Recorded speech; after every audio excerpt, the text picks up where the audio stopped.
going up one of the hills leading to Clapham, there was a magic shop. So I used to look in the window there, and I loved the idea of this magic.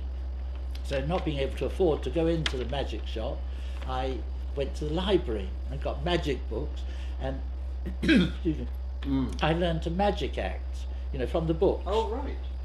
Which I did. This is one of my many memories that came back.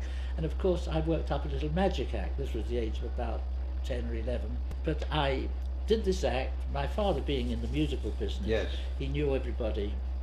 And there was a variety theatre. There used to be, where there were cinemas everywhere. In those days there were variety theatres as well.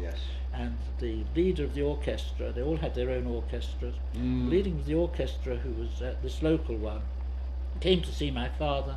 I did my magic act for him, and he was so impressed he gave me his silver-mounted baton, you know, conducting baton, to use as a magic wand. Oh, that was and great. I used that for many years, and I'm pleased to say my son, one of my many sons, who's in Blackpool, Nicholas, he now does a magic act and a fire-eating act based on what I used to do, and I've presented it to him, so that magic baton has gone on and is still in use. I've never seen a modern bike with a worn tyre, for instance.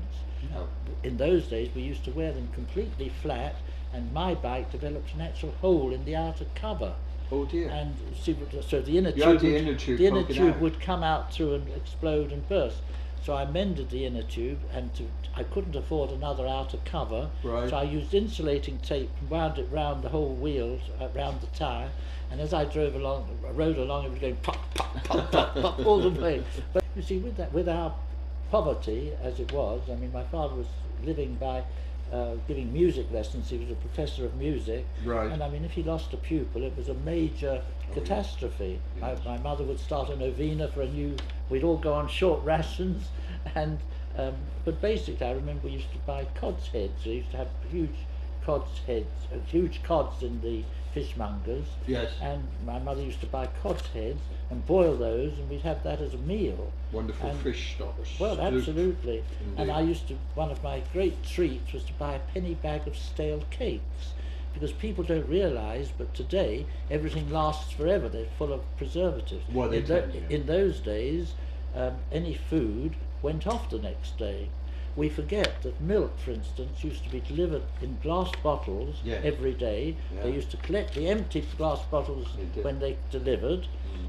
The milk was individually from the cows virtually, because the milk always had a layer of cream at the top, which you used to pour off to use on your fruit and what have you.